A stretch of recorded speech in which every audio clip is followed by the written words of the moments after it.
It's Tuesday, September 21st. Welcome to Market Foolery. I'm Chris Hill. With me today, the one and only Bill Mann. Thanks for being here. Hey, Chris. How are you, brother? I am good. We got some things to talk about. We have payment for order flow.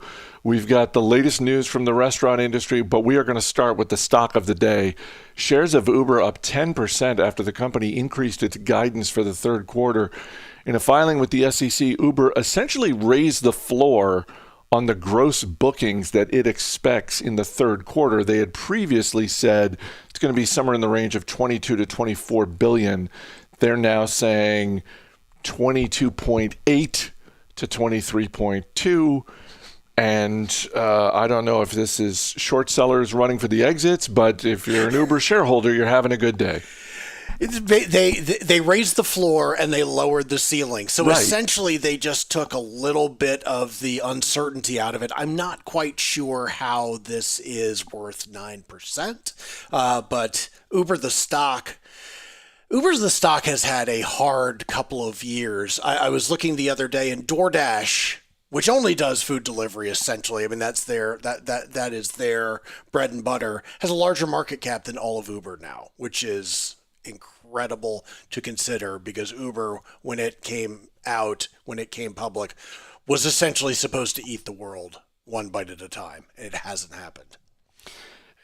And the big news with DoorDash recently was the upgrade they got from Bank of America, just sort of laying out that in 2026 they're going to be making more money. So goes the thesis. They're going to be making more money from non-restaurants than they are from restaurants. I mean, look, the CEO was on CNBC this morning. He's a smart guy.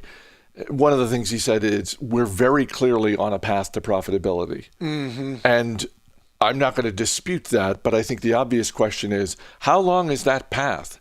Because that's the thing about Uber, Bill. That's why Uber has never been a stock that has made its way to my watch list, because I'm happy to be patient with businesses that I believe in. Yeah.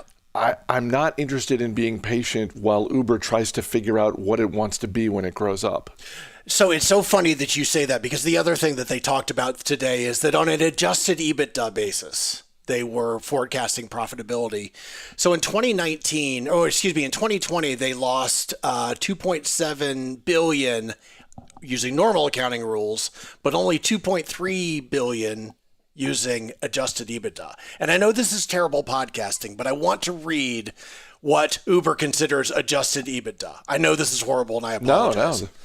We define adjusted EBITDA as net income, excluding income from discontinued operations, net of income taxes, net income, non-controlling interest, net of tax, provision for income taxes, income from equity method investments. I could keep going and going down to drivers personally impacted by COVID-19, the cost of personal protective equipment, distributed drivers. I can't even do it all in one breath. Yeah, there is so much that they adjust for that are all expenses. Right. Nobody ever adjusts for profits. Nobody ever adjusts for, oh, well, we got to take those profits down because we got them because of the weather. No, they don't. They never do. You have to be super careful with EBITDA in general, but when they are adjusting EBITDA, this is earnings before everything. They're saying they're going to be profitable. So I am with you on Uber. It's definitely on a path. It doesn't seem like it's getting worse, but I don't know, man. I don't know. Well, and I'm probably going to get emails or tweets for the comparison I'm about to make. But to go back to DoorDash for a second, you would have done really well as an investor if, say, 30 years ago, 20 years ago, you bought a few shares of businesses that deliver things. If you just bought a few shares of FedEx and UPS, and that the delivery of things seems like a better business than the delivery of human beings. Yeah, have you met us?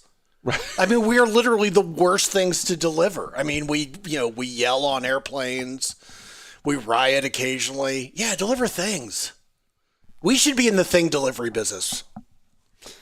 Well, let's deliver horses to people, like a surprise horse.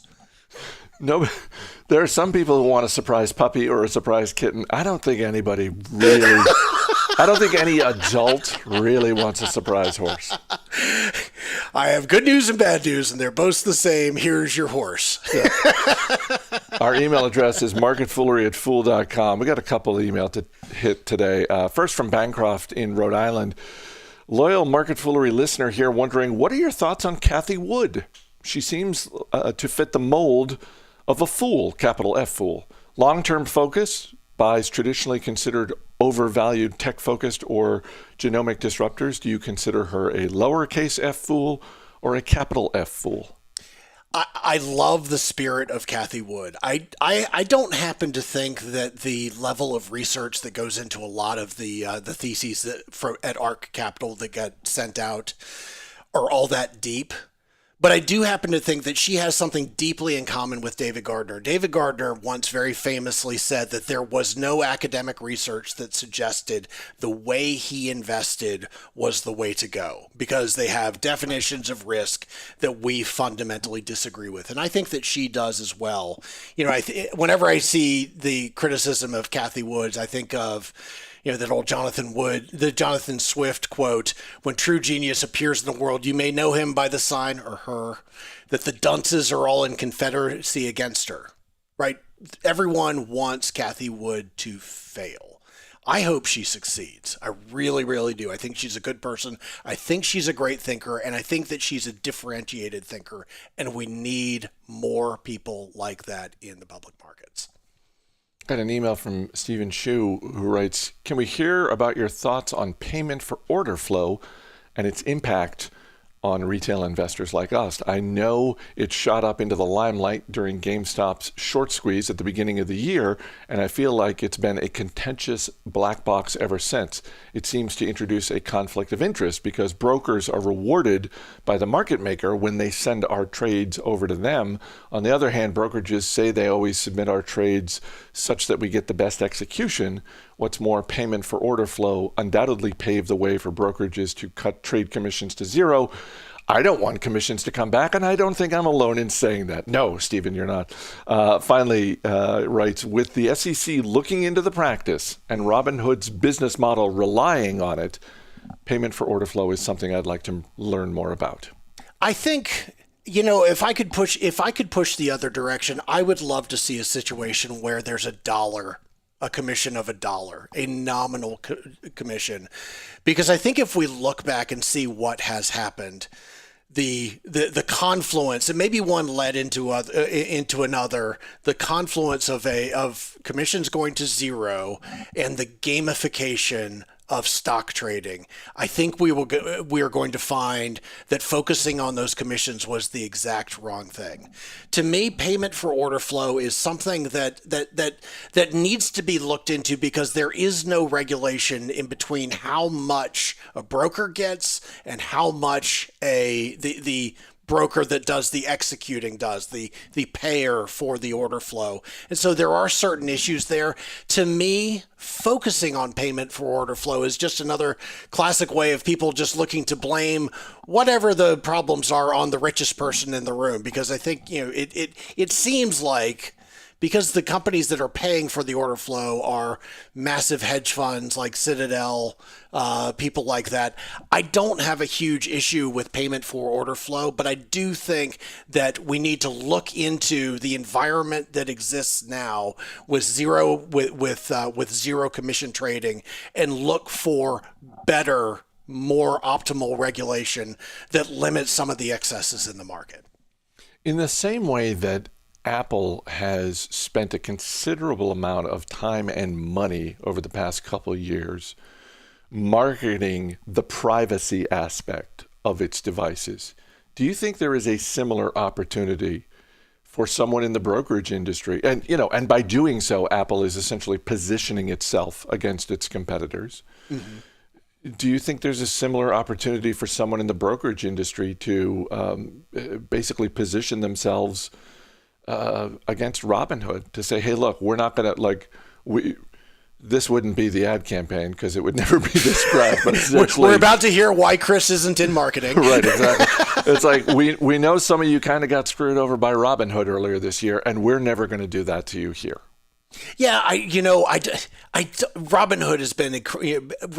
has been incredibly successful at taking advantage of the time that we're in. Unfortunately, I think because so many green, unsophisticated investors have gone to Robinhood because they've been attracted by the gamification of stock trading. It really worries me that they're going to have to learn this lesson, and a lesson that they can learn no other way. So maybe there is a way for other brokers to position themselves. I'm not sure that the market that Robinhood is looking for right now is that worried about having a responsible broker, because it is more fun than it is anything else at the moment. I'm going to ask you to make a prognostication before we move on to our final topic. In terms of the SEC and payment for order flow, where do you think we are 1 or 2 years from now? Like, is this, I mean, the SEC Gensler's come out and said, this is something we're looking into. Do you expect any sort of action? Are the rules going to be different in 2023 than they are in 2021? Well, let me ask you a question. How big is the money on the other side of that issue? So big. So big. So very big. It will, and this will sound, this will sound nihilistic. It will change if the market has caused too many people a lot of pain. Otherwise, this is, this is a tempest in a teapot. Nobody feels the pain from this, so therefore nothing will happen because so big. The money's so big. So just to be even more crass, if a bunch of kids in their teens and 20s who have a couple $1,000s at stake, if they kind of get screwed over in the process, if a bunch of wealthy guys in their 50s get screwed over, then change is going to come. Heavens to Murgatroyd. Yes. But once again, I don't know that you could necessarily blame that on payment for order flow, though, as opposed to other elements. They will get blamed because that's how politics works. But I really don't think that there will be much difference that individual investors will see. I really do think that there's going to be some regulation for how the brokers deal with each other, but that's skunk works and not that much on the surface. Last week on the show, we talked about Yum Brands, specifically the new taco subscription service that Taco Bell is testing out in Arizona. Yum Brands is back in the headlines for very, very different reasons.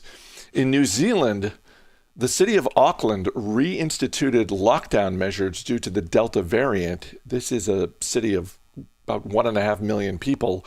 And the lockdown measures mean no restaurants, no takeout food, no delivery. And on Sunday, 2 men were arrested for having a trunk full of KFC. They had 3 buckets of fried chicken, 10 cups of coleslaw, fries, and other items. Bell, they're facing up to 6 months in prison for contraband KFC. Worth it.